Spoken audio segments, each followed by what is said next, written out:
This week we read in the portion of Veschanon where Moshe, it was decreed that he should not enter into Eretz Yisrael because of the Mei Meriva. The question is, what exactly was the sin? And at the last moment,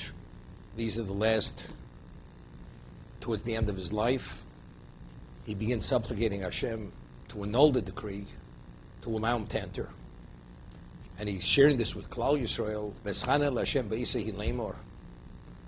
And I supplicated Hashem at that moment, saying, so Rashi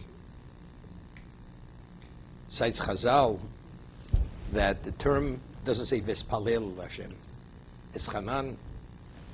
What he used the term Chinun, Chino, supplication in the context of God's graciousness. God, you are gracious. In Chinun b'chol mokem el loshem matnas chinom. He's supplicating God by saying, although I'm unworthy, you should do it purely based on your unending graciousness, chesed. Alpi sheish lem tzadikim litlos b'maseim atovim. Although the tzaddikim can attribute the deservingness to their good deeds, they only ask of God a gift which is given gratis. Why? What was the basis? How did Moshe know he had a right to ask for something although he's undeserving? That God revealed to Moshe, I'll be gracious to those who I am gracious. Therefore he chose the term Veschanon. Once mentioned, name of the Chofetz Chaim, that the Gemara tells us that the reason why Yerushalayim was destroyed is because they were Omid al Hadin, because they were very demanding and deliberate when it came to judgment. So he goes to explain that the Rambam rules in Hilchos Tshuva that how do you classify a person who's a tzaddik? If the majority of his accomplishments are positive, his classification is tzaddik. And what is Rasha, evil? If the majority of his deeds or misdeeds are negative. And who makes this evaluation? Is it a quantitative evaluation? Because the Rambam says you could have one sin which is equivalent of many good deeds, or one deed which supersedes and subsumes many sins. So he says only the Kel Deos, only God who knows all, only he can make this evaluation. Only Hashem could make this evaluation. So it's not quantitative, it's qualitative, and it's based on God's measuring rod, his scale, how he evaluates it. So he goes to explain that we know in life, or the way God created the world, everything is measure for measure. Measure for measure. The way you behave, God responds in a similar vein. So he explains, the Gemara tells us that a person who's a mavater, he's willing to look away, look aside, not to be demanding.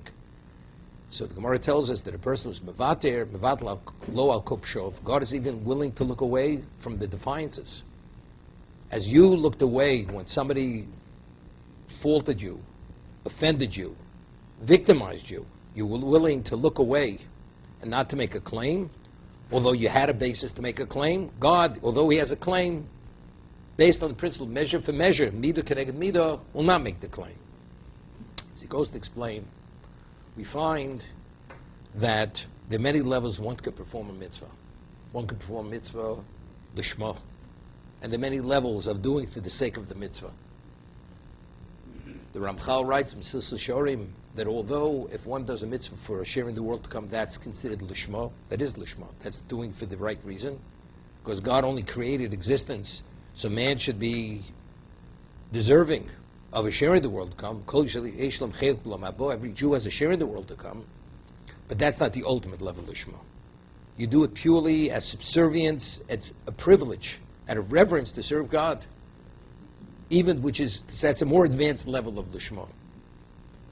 And there are many levels of low Lishma. Why a person does it even with an ulterior motive. What is the ulterior motive? And each one is evaluated based on what the mitzvah is infused in. As I always say, when we speak about the Rambam goes and codifies the 13 Ikrei Emunah, tenets of Jewish faith, belief, one of them is that God knows the thoughts of man. And then he writes, there is schar v'onish, there's reward and punishment. Now, a person does a deed. First, God knows the actions and the thoughts of man. If, let's say, he only knows the action, he doesn't know the thought. So how do you evaluate? Is it lishma? Is it shlo lishma? Was it done with the proper intent? Not. And the many levels and the nuances of what is and what's not. But if God knows the thoughts and the feelings of man, he's able to make this evaluation. As a result of that, the reward which is meted out, or the punishment, which is one is culpable to be punished, it's exactly to the degree that he failed or to the degree that he succeeded. Therefore, these are tenets of Jewish belief. That's schar v'onish.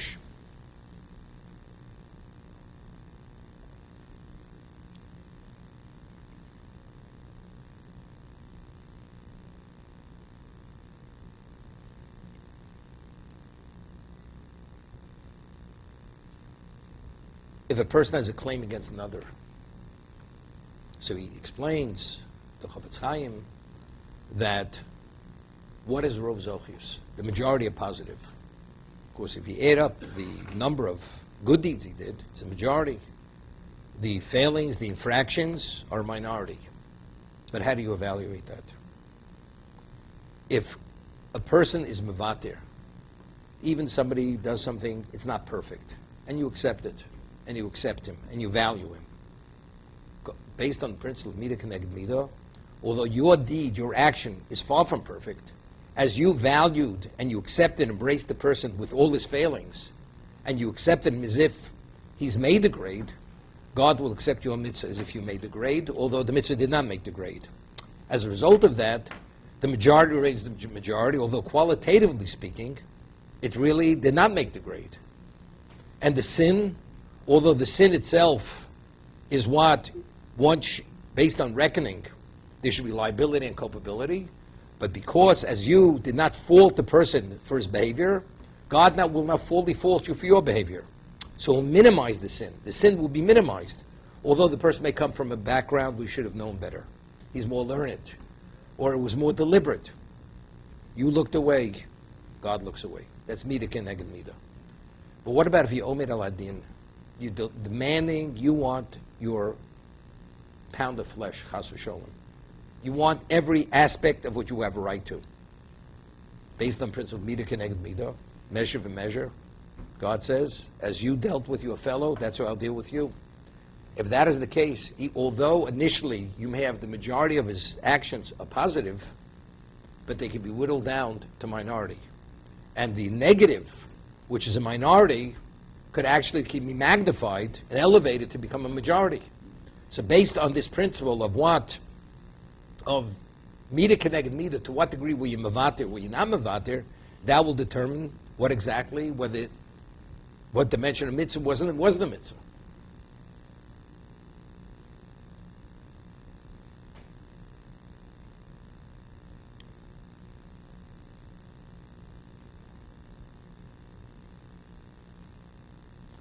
The Gemara tells us that if a person sees problems cropping up in his life, pain, suffering, illness, the person should introspect. Yifashish b'masov. You should introspect and do a self-accounting, an introspection, to try to locate where did you exactly fail. Let's say a person did the introspection and things continue to persist. So the Gemara tells us in Brachos, Yitla b'bittul Torah. Attribute it that you did not study properly or sufficiently. So the Vilna Gaon asks a famous question, which is an obvious question. if the person introspected and the introspection was thorough, so if that's the case, what do you mean you should attribute it to Bittul Torah, to the not studying sufficiently? So you'd say, why? Because maybe when you did your introspection, maybe you overlooked that. But if you overlooked that, you could have overlooked other things. And if you didn't overlook anything, and you was truly thorough, so why Torah? Evidently, when you did your introspection, you didn't come upon the issue of Bittul Torah, of not studying sufficiently. That's the question that Vilna Gaon asks. So Marishiv Zech Tzarech Livrocha answered, used to say, the Torah is a very interesting type of mitzvah. The Torah tells us, a person has to study continuously. What about a person has to earn a livelihood? He's permitted. If a person has to eat, has to sleep, has to take out time to provide for his family, or to spend time with his family, that's not Bittul Torah. A person needs a degree of relaxation. That's not considered Bittul Torah. And it's not contradictory to studying continuously. Because whatever your needs are as a human being, of course, God allows you to take out time to provide for those basic amenities which a human being needs. But let's say one day you need an hour relaxation, and tomorrow you only need 50 minutes of relaxation. So the 10 minutes are not really justified. So it's something which continuously has to be adjusted. Continuous. So the person, well, I always take out this period of time. There's no such thing as always. It's continuously adjustable. So as a result of that, it's so difficult. Anything else, was it kosher, was it not kosher? That I embarrassed the man, did I not? Was it lashon or was it not? That's an evaluation. Was it not? Was it shatnez? Was it not? Did I chas v'sholom, did I desecrate the Shabbos? Did I not desecrate the Shabbos? Whatever it is. But here, because it's continuously based on the moment, was it justified, not justified, and the moment is the determining factor, so if that's the case, so based on your original analysis, introspection seemed to be everything was justified, but it continues to persist. Yitla b'Bittul Torah attributed to that because evidently your evaluation wasn't correct. Because what you justified to be permitted, it wasn't permitted, and therefore it falls under the guise of Bittul Torah, therefore attributed to that. Tzaddikim, because of their understanding of their responsibility to God, whatever grade they achieve, they're always suspect on themselves that maybe they haven't achieved enough. And if they haven't, it's a claim. The Mesillas Yesharim, the Ramchal writes, we speak about Yiras Chet. A person has an obligation, V'yireisem Elokecho, on the Hashem, one has to fear God. What's fear?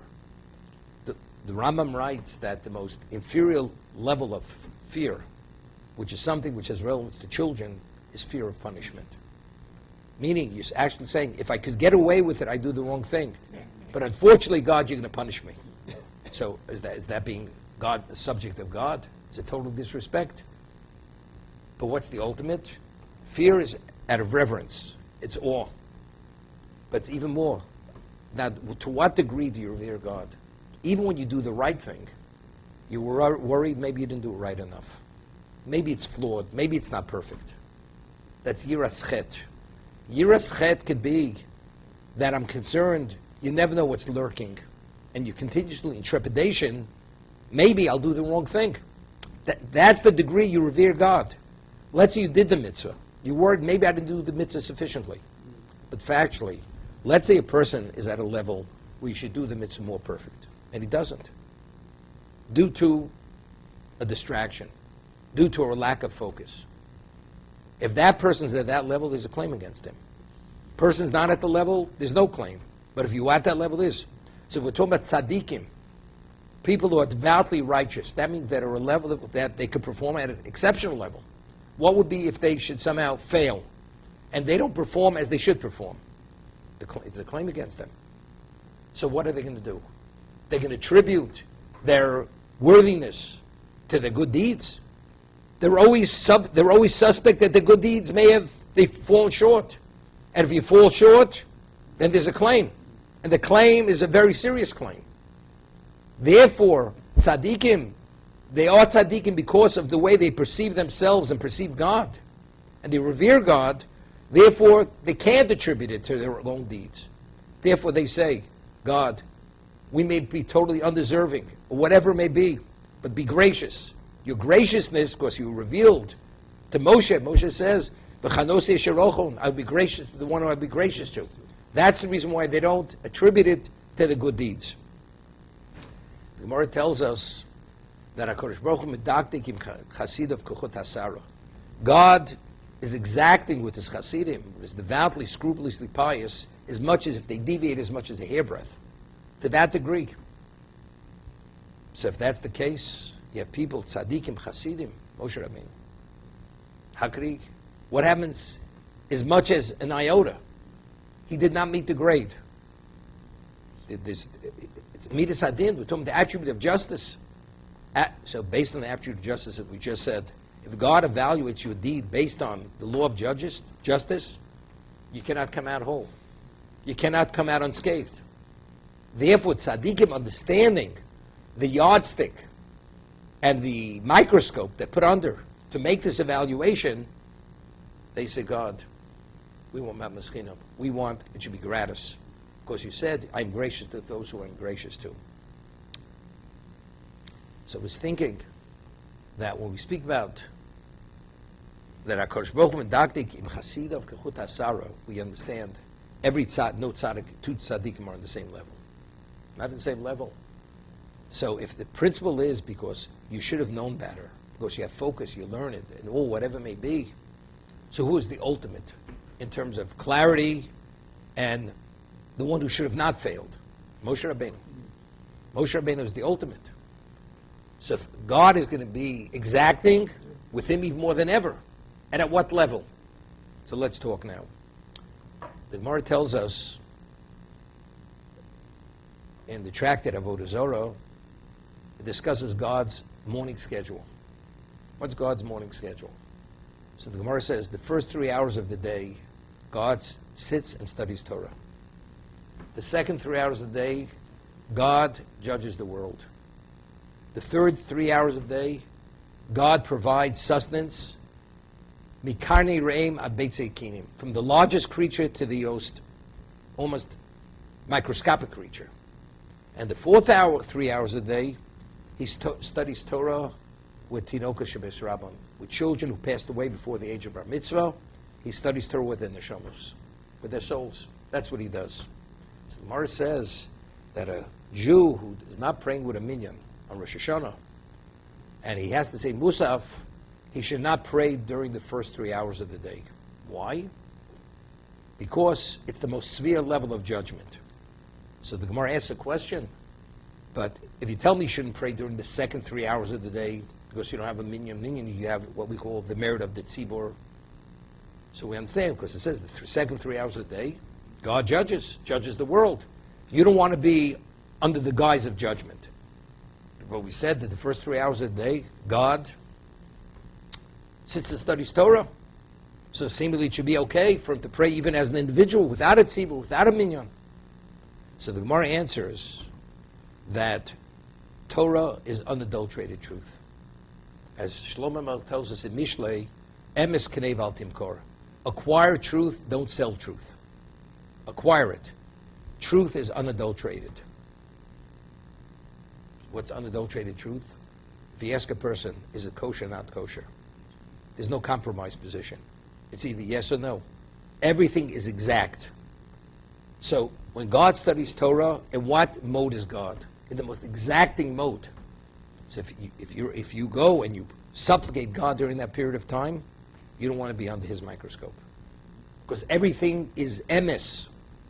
This is the ultimate time of Chosamish al Kodesh Emes. The signet of God is truth. Therefore, unless you have Schus HaTzibur, you have the merit of the Tzibur, praying with a minyan, you should not say the Musaf during that period of time. The second 3 hours, where God judges, or judgment, within judgment is Rachmi. There could be mercy within judgment.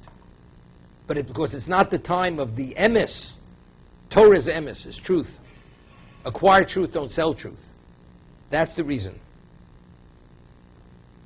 What was Moshe? The Gemara tells us in one location that a judge, he should try to encourage mediation. Try to encourage mediation, which is called in Hebrew pishara. Pishara is mediation. Why? Because if you mediate between two people and each person is agreeable, each one walks away satisfied. Otherwise, they're not satisfied. One feels he's been victimized, the other person was favored. Each one agrees to mediation. There's a compromise. They both walk away satisfied. So it says Aaron, he always encouraged pshara, and that's the way he would adjudicate the case between the two defendants. Pshara, mediation, compromise. Moshe Rabbeinu never ever did pshara, ever did compromise. Moshe Rabbeinu's position was, Yaakov hadin esahor. Let the law pierce the mountain. There's a mountain, and it's contrary to what the law is. You destroy the mountain, remove it. Nothing stands in the way of the din, of the law. Why? So I asked, but if the Gemara says mitzvah lasus pshara, there's a mitzvah to encourage pshara. Moshe Rabbeinu should have tried to encourage the compromise. But it says Moshe Rabbeinu never did. Who was Moshe? Moshe is the pillar of Torah. He is the personification of Torah. He's the conduit of Torah. If that's the case, his essence is what is Torah. What is Torah? Din, it's emes. Someone who epitomizes unadulterated truth, anything less than what is correct should not be done. Therefore, Moshe, he would never, ever even suggest the compromise position to mediate. Because Moshe Rabbeinu was din. He is justice. Justice at the most extreme level of truth, unadulterated truth. So Moshe, if that is your level, if what happens you compromise on that, what is your level of culpability? More than someone else. So HaKadosh Baruch Hu medaktek im tzadikim chut hasar of Moshe Rabbeinu is a whole different level. Moshe Rabbeinu, when he's going to come before God, especially to the Beit Meriva, he instead of speaking to the rock, he struck the rock, according to Rashi's interpretation. This was his failing. So what? God, what do you want? Compromise. God, I had a blind spot for the moment. Moshe, within what you represent, which is emes, is always absolute clarity. Clarity and grasping, understanding it on a divine level, because you're fully permeated with holiness. How could this happen? So therefore, at what level is he judged? This is the most extreme level of what? Of judgment. This is Torah. This is the equivalent of the first 3 hours when God studies Torah. So how do we understand? So what's even the consideration? Right? God, I'm not asking based on anything other than, has no relevance to me. Gratis. Now, why should God do gratis? Why? I'm gracious to him, gracious. But if we're saying HaKadosh Baruch Hu medaktek im tzadikim chut hasara, and there's such a level of culpability, why should God be gracious to you? For what reason? Why should he be gracious to you? So I think the reason why he should be gracious to Moshe, what does Moshe want to live? Does Moshe want to live for himself? Every time he supplicated God on behalf of Klal Yisrael, God at one time offered him, you'll be the future. I'll start a new nation from you. He wouldn't hear of it. All that matters is Kavod Shamayim, is God's glory. Nothing less than that. So why does Moshe want to continue on? That he should live? Or because he's the one who's actually is going to facilitate through Klal Yisrael the ultimate level of Kavod Shamayim. Moshe's leadership is Pnei Chama. He's the equivalent of the sun. What's Yeshua? Yeshua is a mere reflection of Moshe Rabbeinu. So what do I want? It's not me. If it's me for me, okay, why should I give you a gift gratis? But it's not me for me. It's me for Klal Yisrael. So if you're judging me for me, HaKadosh Baruch Hu medaktek im chasidim chut hasara, exacting within the context of emes kenei val timkor, which is not survivable. That's if you're judging me for me, but me, it's versus Klal Yisrael. What is my value to Klal Yisrael? It has eternal, infinite value. That HaKadosh Baruch Hu says, sorry, I don't want to hear about it. Why? Because ultimately Moshe Rabbeinu didn't realize, as the Rechaim HaKadosh explains, Because if Moshe would have gone to Eretz Yisrael and built the Beis HaMikdash, and the Jews would have failed, the Beis HaMikdash couldn't be destroyed. Because the handiwork of Moshe was eternal, as the Mishkan was eternal. And why was Tisha B'Av a Moed? Only because God's wrath went on the stones and the brick and the wood. So therefore Klal Yisrael was spared. But if Moshe builds the Beis HaMikdash, Klal Yisrael Chas V'Shalom cannot be spared. So Moshe, the basis for your claim is, it's not for me, it's for Klal Yisrael. But you don't understand. But if it's Klal Yisrael, there is no Klal Yisrael. If your leadership takes them into Eretz Yisrael, there is no Klal Yisrael. Therefore it has to be Yeshua.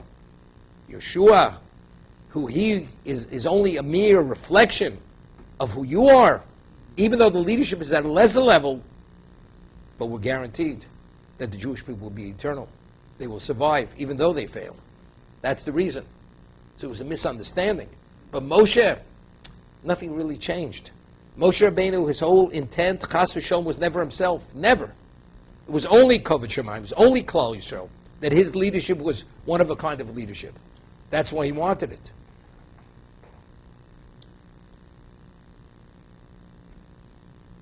I asked the question,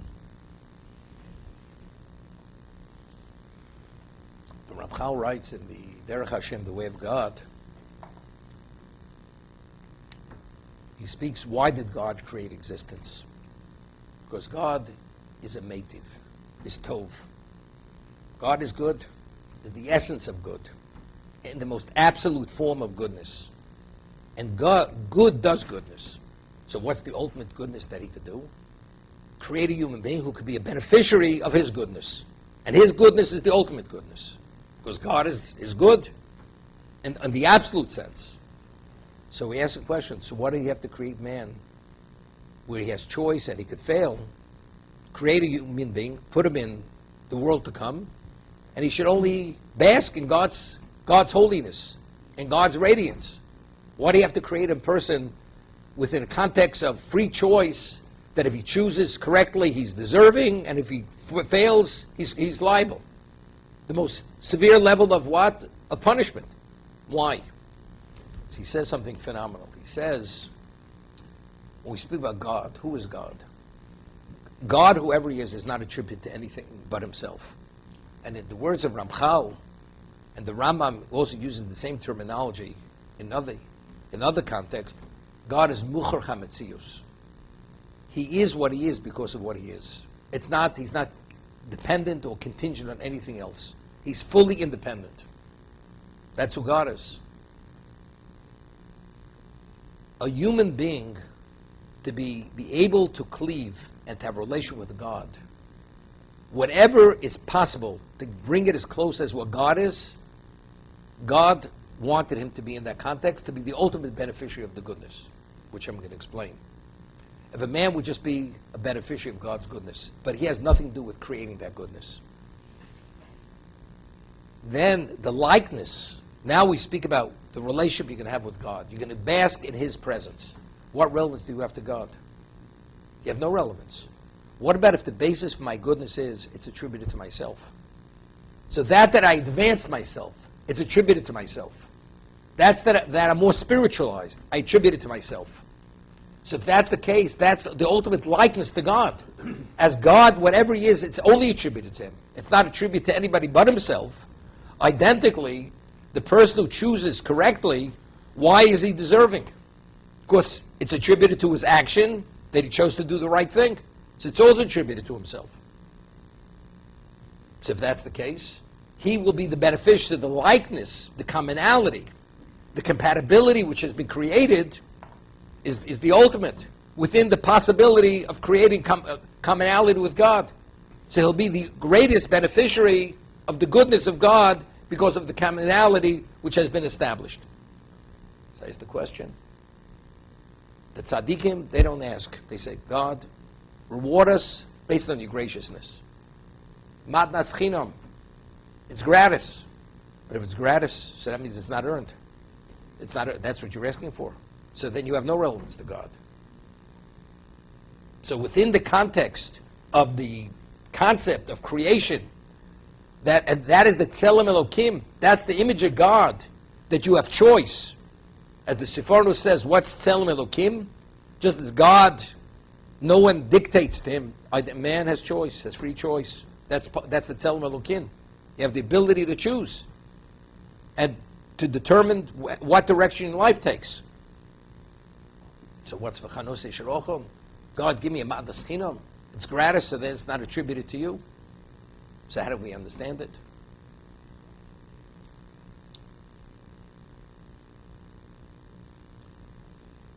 There's a famous Rabbeinu Yonah, which he mentions this in his famous work, Gates of Repentance, Shari Tshuva, and his commentary on Pirkei Avos, Ethics of Our Fathers. He writes that all mitzvos in the Torah are considered paparos to Yiras Shamayim. It would be like the equivalent of an appetizer to the entree, to the main course. Why? He says if a person, anything a person does, any mitzvah he does, positive or any negative commandment that he does not transgress. Why? Because God says you're not permitted to do it. So every time he does anything, makes a decision to do or not to do, why does he do and why does he not do? Because he believes in God and he understands he's beholden and there's liability and there's culpability and God rewards. So what is that all? So everything is an expression of Yiras Shamayim. So every mitzvah is coupled and touched with Yiras Shamayim. It's an expression of fear of God. Whatever fear means, whether it means fear of punishment, whether it means reverence, but everything we do and live as a Jew is an expression of Yiras Shamayim. But when you do a mitzvah, each mitzvah is unique in its own right. So what's the all-encompassing? All-encompassing is Yiras Shamayim. Therefore, he writes that all mitzvahs are only the equivalent of paparos, an appetizer, to the entree. That's Rabbeinu Yonah. Now, the tzaddik, why is he asking to be given reward gratis? Because he feels he failed. If you don't believe in God, there's no such thing as you failed. As we say, one writes his own script. What is, what's not. So that he's asking to be given the gift gratis, that's bechira. That is choice. How do you see it? How do you perceive? How do you perceive your responsibility to God? Yiras chet, maybe I failed. What do you mean maybe I failed? That's only an expression to what degree you Yori Shamayim. What degree do you revere God? So the basis for this request is that. Is the Yiras Shamayim. Is the choice. So it's not, that is, so why am I deserving of the graciousness of God when I ask for it? Why am I asking? What God does on his own, that God does on his own. But when I'm asking for that, but why am I asking for that? Why does the tzaddik ask for that? He minimizes himself only because of his dimension of Yiras Shamayim. To what degree he reveres God. As a result of that, how do I attribute why God has been gracious to him? Because he recognizes his own foibles and his own shortcomings and his own deficiencies that you never know.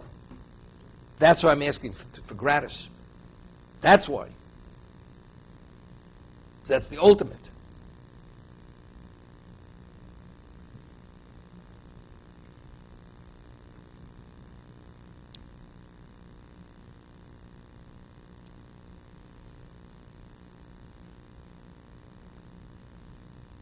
This beautiful word. The Gemara says in Sota, Moshe Rabbeinu was supplicating God to go in. So Hashem says, why do you want to go in? Do you want the reward? I'll give you the reward. As if you did go in and perform the mitzvos which are dependent on the land, it'll all be a credit to your account. That's what God says. Is that what you want? So they ask the obvious question. Pirkei Avos we read, every Jew, when you serve the master, it's not be for the sake of reward. I mean, it's almost an insult. Chas v'sholom. Hashem says, Moshe, why do you want to go in? You want to be rewarded? I'll give you the reward. Is there even the consideration? Moshe wants the reward. Moshe is onav mikol adam. Nachnu Moshe. There's not a trace of self in Moshe. There's no self-interest in anything. So what's Hashem saying? What is God saying to him? Do you want to go in because you want to be rewarded? You want that it should accrue the mitzvahs that are dependent on the land, which right now you don't have. That should be attributed to your account, to your mitzvah account. So how do we understand that? So they say something, somebody printed a footnote in a certain work, writes that why did God create existence? Because a tov is meitiv. One who's good in the absolute sense does goodness. So when Moshe wanted reward, it wasn't that he should be the recipient of reward, that he should be beneficiary of God's reward, that God should be able to fulfill his will of creation. That's why. Whatever is the will of God, that's what I want. So if I could facilitate and create a context that his will should be fulfilled, I want it. Not that I should be the beneficiary, but rather that God's will should be able to be fulfilled. So it has no relevance to Hamisham Shal Rav Shal Maskal B'Pras. Serve the master not for the sake of reward. When a person serves the master, what does he serve the master for? That he should be that he should be the beneficiary. When you serve God, it's not to be the beneficiary. That is your purpose. The Maharal writes, he says something beautiful. A human being, no human being is a master of another human being. He may capture a person. He may subjugate a person. But was the person who's being subjugated, was he created by God to serve the other master? Definitely not. So when a man says, I work for a person, I have a right to demand compensation, remuneration. I have a right to that. Was I created to serve you? So I'm offering you a service, I have a right to ask for a wage. But a human being, when you serve God, why were you created? You were created to serve. That's the reason why you have no right to ask. You have no right to ask. A human being, of course, you have a right to ask. But God, were you created specifically for that? You have no right to do it. The motivating factor should not be for the sake of reward. So the question is even stronger. The answer is, Moshe, exactly, I'm doing why I was created. To serve you. And what is serving God? To do the will of God. What does God want? That man should be a beneficiary. Not that I should be the beneficiary. That God wants man to be the beneficiary. That's the emphasis. Not the person himself.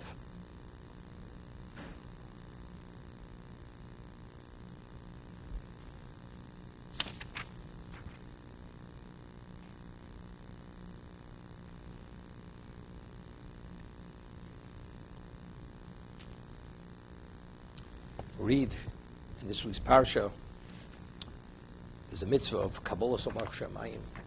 The Jew has to accept the yoke of God upon himself twice a day. B'shachva v'kamecha, in the evening and during the morning, when we rise. In the first portion of the Shema, we say, V'ahavte es Hashem Elokecha, you should love God, v'chol levovcha, v'chol nafshecha, v'chol modecha, with all your heart, all your soul. Even, as the Gemara tells us, I feel noten nafshecha, even it means dying, to sanctify His name, or it means giving it all away materially, give away all your possessions, or give of yourself.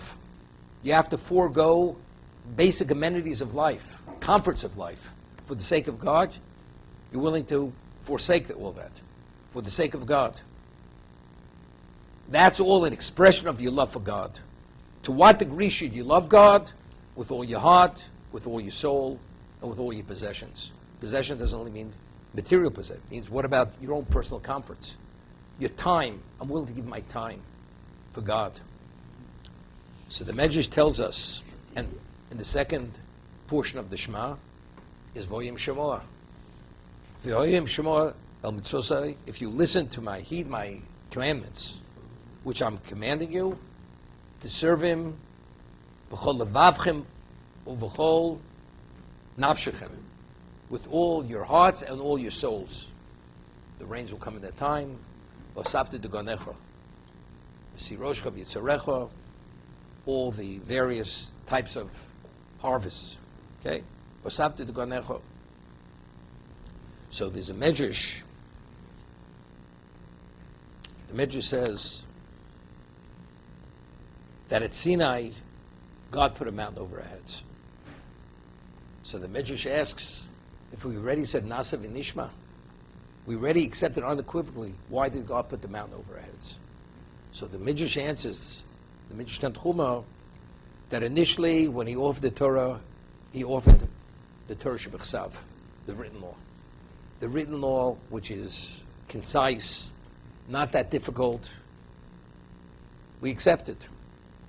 But Torah Sheba'al Peh, the oral law, which is unending, and there are details and subcategories, and all kinds of ramifications and applications, and to be able to come upon its truth, it needs an investment of a lifetime, and you have to deny yourself every comfort to be available for that. They weren't so willing to forego all that. God says, either you accept, or Shem take for aschem. You're going to be buried under the mountain. And they accept it. This is the Midrash Tanchuma.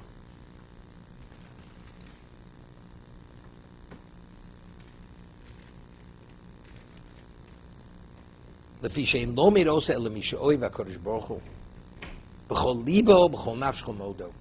only one who really could succeed in applying himself properly to the oral law, to be able to elucidate it and to come upon its truth, you have to love God to such a degree that you'll serve Him with all your heart, all your soul, and all your material.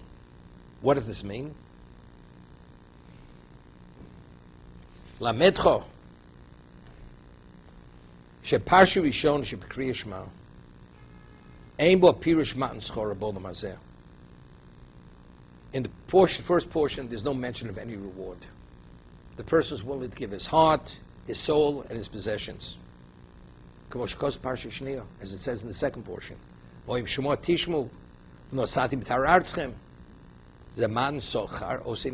the reward for doing the mitzvah. These people are not the Talmudists who apply themselves to that degree. People are willing to give their hearts and give their lives. There's no mention all your possessions in the second portion. To teach you, a person who loves wealth and pleasure, because it's one or the other. Each one is contradictory to the other. Tsar Godlov needs a tremendous amount of application, which is painful because you have deprivation and lack of sleep. Therefore, how does the reward manifest itself? It has nothing material. Since the investment is fully foregoing material, therefore the reward's not material. There's no mention. But the person who has an interest in material, so what do you value? You value the material, God will provide the material. Safta de gonecho, you bring in your harvest, so on and so forth. Okay? That's the medrash. There's a famous argument in the Gemara in Brachos between Rabbi Shmuel and Rabbi Shimon Yochai. What is the prescription of life? How does one invest his life? So the Gemara says,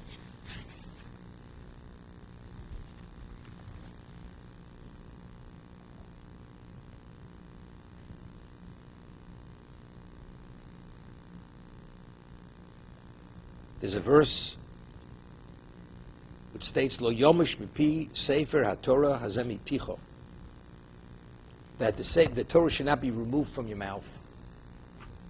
Does it literally mean that?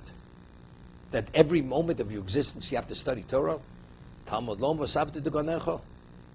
Portion says you're permitted to take a break to bring in your harvest. What does that mean? Hanig ben minin derech eretz divrei bishmal. Meaning, you live as you have to live. Whatever is required to maintain your existence, you do. And that's not contradictory to actually what we call bittul Torah. Of course, it's a necessity. Reb Shimon Yochai Omer, so Reb Shimon says, Efshe Odom Choresh B'shas Charisha, is a possible person, he plows in the plowing season. V'zorea B'shas Zriya, and he sows, he plants in the planting season. V'kotze B'shas Ktsira, and he reaps in the harvest season. V'dosh b'shas disho, and he threshes in the threshing season. V'zoreh b'shas haruach, and he winnows when the wind blows. Torah matei oleo, when he's going to have time to study Torah, he's going to be preoccupied in the material. But we know there's a principle, Imein kemach ein Torah. We live in a physical world, we have to sustain ourselves. If the Jews are doing the will of God, God will have others to do your bidding. Shenemar, the strangers, they will come and they will shepherd your sheep, your flocks. But when Jews are not doing the will of God, then you have to do your own bidding. Shenemar, you'll bring in your own harvest. Not only we have to do your own bidding, you'll have to do other people's bidding. What exactly is this about? The Gemara tells us in two locations that one's yearly allocation stipend is determined on Rosh Hashanah to cover you for the year. That means it's yours. So if it's yours, seemingly, what do you have to do to get it? Right? It should be direct deposit. But there's no direct deposit. It doesn't exist. You have to take an initiative. To what degree do you have to take the initiative? To what degree? Whatever you get is yours. But to get what's rightfully yours, what has to transpire? So the Mesillas Yesharim, Ramchal writes that when Adam Arishon, Adam ate of the tree of knowledge, he was cursed. By the sweat of your brow you shall eat bread. That is the prerequisite for the withdrawal of what's rightfully yours. You have to meet that criteria. By the sweat of your brow you will eat bread. Not a problem. But everybody has a different standard what's by the sweat of your brow. A person who's committed to his spirituality, and he's pained when he has to infringe and pinch on that time to invest it in the material or to take out. He's pained. Even the smallest degree of time. That's pain. That's Ze'es HaPecha. Do you know what this cost me? Hilazokin. He only chopped enough wood, enough to give his wife to support the family and to pay the entrance fee, to hear the shir, to hear the lecture from Shmai Vavtalyon. And when he couldn't hear it, what did he do? Went on the rooftop to listen through the skylight, which he was so immersed, it snowed 6 feet on top of him. He almost died of hypothermia. They had to violate Shabbos to make a fire to warm him. So what was Torah to Hillel Zokin? It was life. It's like taking him away from life. There was a story. One of the Rosh Yeshivas of Ponovich, time Rav Shachzeit, his name was Rav David Pabarsky. And he already was a man in his 90s. He was a widower. His wife passed away. And he had a student who would sleep in the house with him to attend to all his needs. And he wasn't well. And the doctor gave orders that he's not permitted to leave the house to go to the yeshiva to study in the base medrash. He's not permitted. It's a question of life-threatening. Pikuach nefesh. So the student has to make sure he does not leave the house, the apartment. One night in the middle of the night, he woke her up, went to the base medrash to study. He had his full faculties. And they didn't know what to do. You know, the student's not going to in any way do anything disrespectful to stop him. So he said, we have to consult with the doctor. So the doctor said, although going to the study hall, base medrash, is life-threatening, but denying him that is even to a greater degree life-threatening. Therefore, let him do what he has to do. If he wants to go, let him go. You know what that means? A person is so immersed in Torah to such a degree, denying him the right to study has a greater concern of putting his life in jeopardy than going to the study hall, which is the physical sense. Okay? So what's Ze'ez HaPecha Torah Lechem for this kind of person? If he has to pick up the phone call for a second to speak to a stockbroker, where it's going to be a return on an investment. 2 minutes. Unfortunately, I had to. The Chofetz Chaim writes, there was a story, the Chofetz Chaim's closest students was a Ruchanan Wasserman, Zev Tzarech Livrocho, Hashem Yinokim Domo, and the Ponovich Rov. They studied together. And they were studied together, and they saw that the Chofetz Chaim cites a certain work in his commentary on Shulchan Aruch, in the Be'er Halacha, and they went to their Rebbe, and it was about 3 o'clock in the morning. So they wanted to see if the lights were on. They saw on. They knocked on the door gently. He opens it. He asked them, do you have this work? He says, I borrowed this sefer 80 years ago, 75 years ago. Haven't had it since. And when I recorded it, it was from memory. And therefore, I don't have it. And he had the bookcase in the Chofetz Chaim's house was a few boards knocked together, and there was svarim on them, on the shelves. And when the Chofetz Chaim looked at the svarim on the shelf, he groaned. He groaned. So they asked him, why is the Rebbe groaning? Is he in pain? Something happened. He says, you don't understand. We have to have svarim. We have to have holy books. But holy books cost money. Cost money means you have to earn. You have to take out time to earn the money. Money is time. So that time that I had to take out to earn the money to buy the svarim, I wasn't able to study during that time. Therefore, that's why I'm what we call yish. That's why I'm krechzing for that reason. That's why I'm groaning and moaning for that reason. You ever hear such a thing?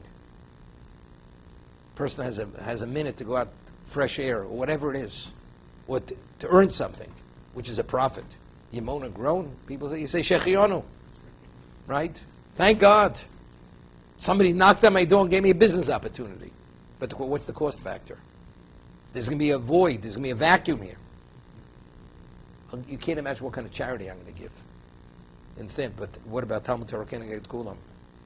What about that? But you know what it means to give charity.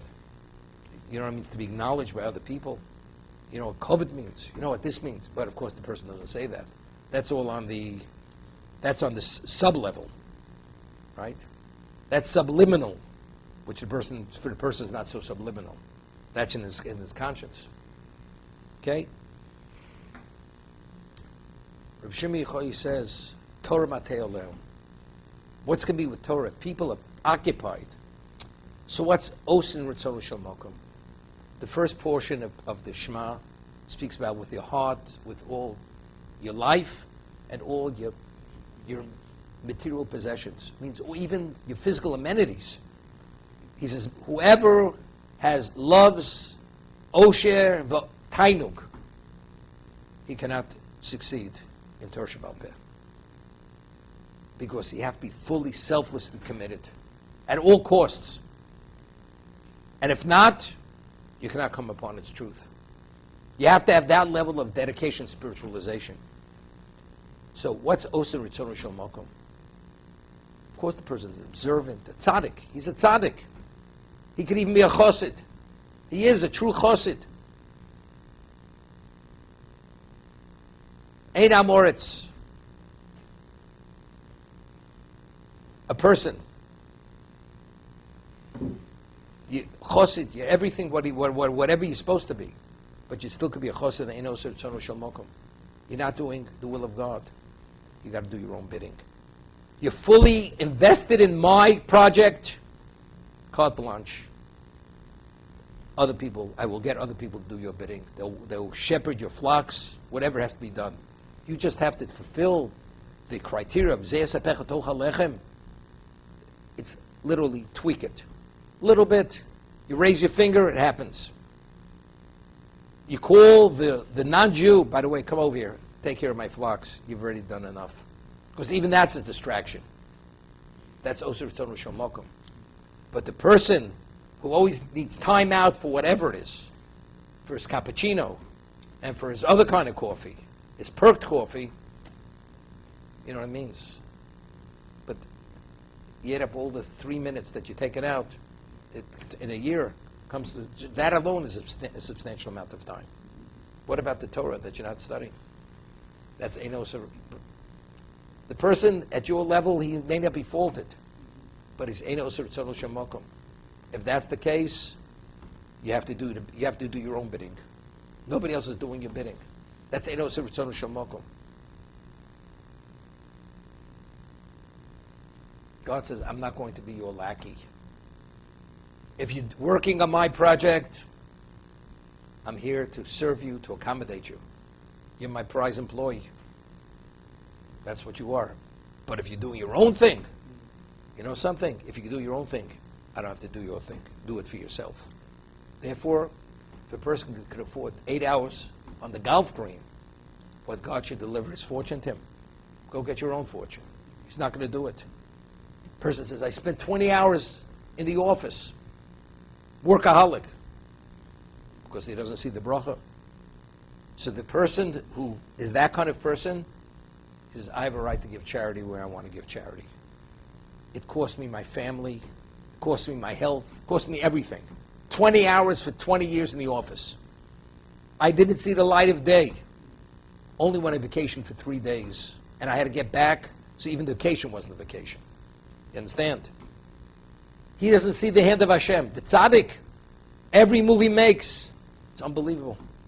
God's in my life. Miracles continuously. It's unbelievable how it happened. I was walking down, a man comes, approaches me, to have a certain product. He said he'll take it himself and he'll pay me 3 times its value because he can't come, and he feels privileged to do business with me. Tzaddik says, it's just unbelievable. What's going on over here? So the tzaddik only sees singing the praises of God, and when it comes to do a mitzvah, he says, of course, it's not even mine. It's a gift of God, everything. The other man says it cost him a pound of flesh. It cost him his health. And has to go into rehab every 3 months to get an infusion to be able to go further, to be more of an alcoholic. This is the craziness of life.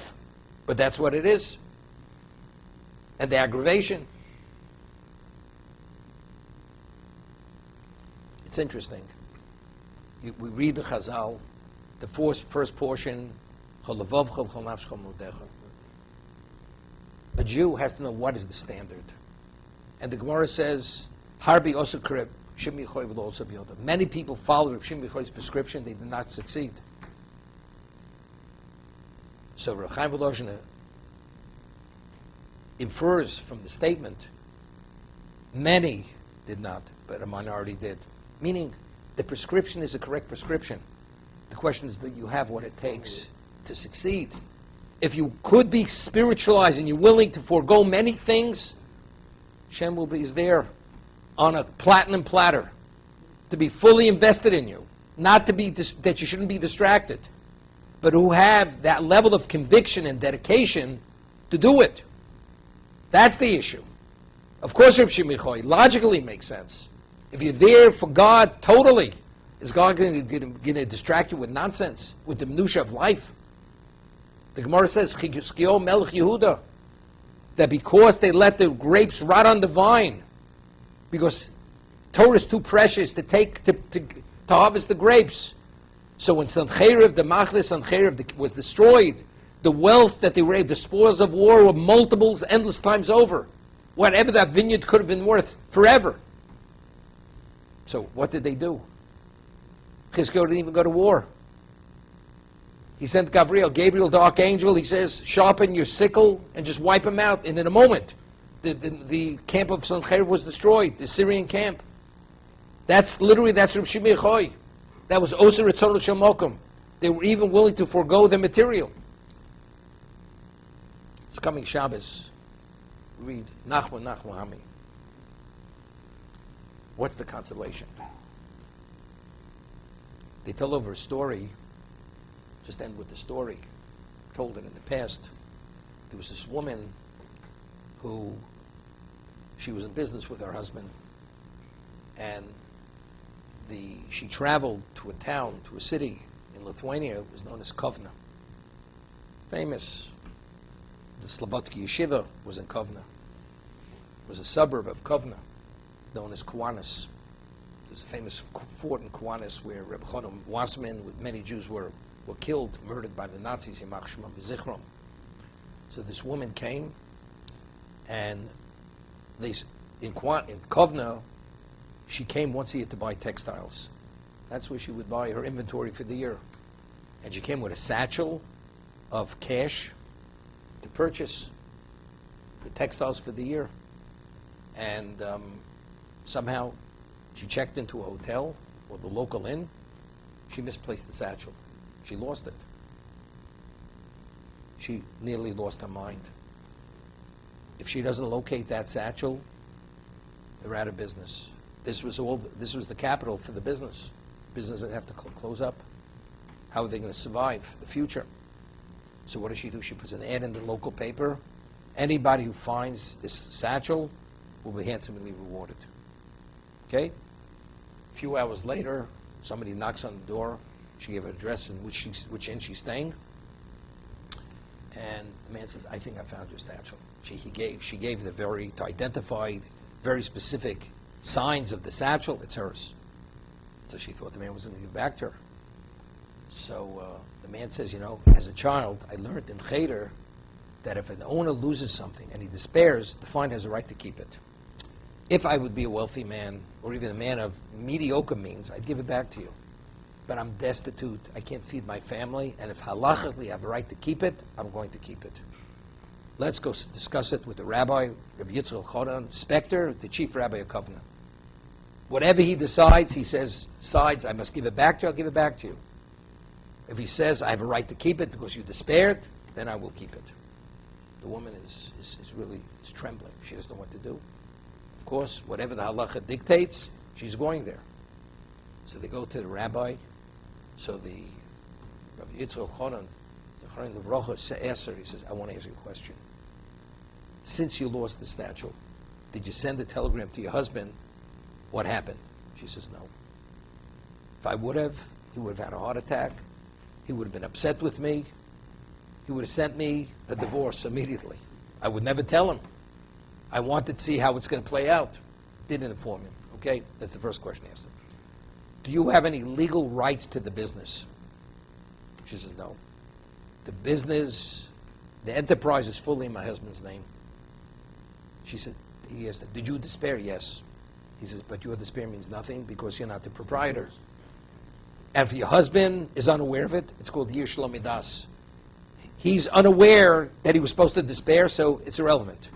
Therefore, you have a right to what? To get the money back. So she was relieved, sigh of relief. She gets a satchel of money. She pays the man gladly the reward that she said she would pay him. Okay? So Rabbi Yitzchak Chodan was very moved by this. He says, Mashiach, it's been endless years since the Churban Abayis. We're waiting for the Binyan Bayis Shlishi, the third building of the third temple. It hasn't happened. We've given up already. We've despaired, chas v'sholem. But the question is, but who's the proprietor? God's the balabayas. He's the proprietor. He's the master. We're employees. Do we have a say in the matter? We despair, it's real, but he hasn't despaired. And because he hasn't despaired, it's still happening. Nachmu Ami. It's happening. That's the consolation to us. It's Hashem, we should merit to see the building of the third Beis HaMikdash.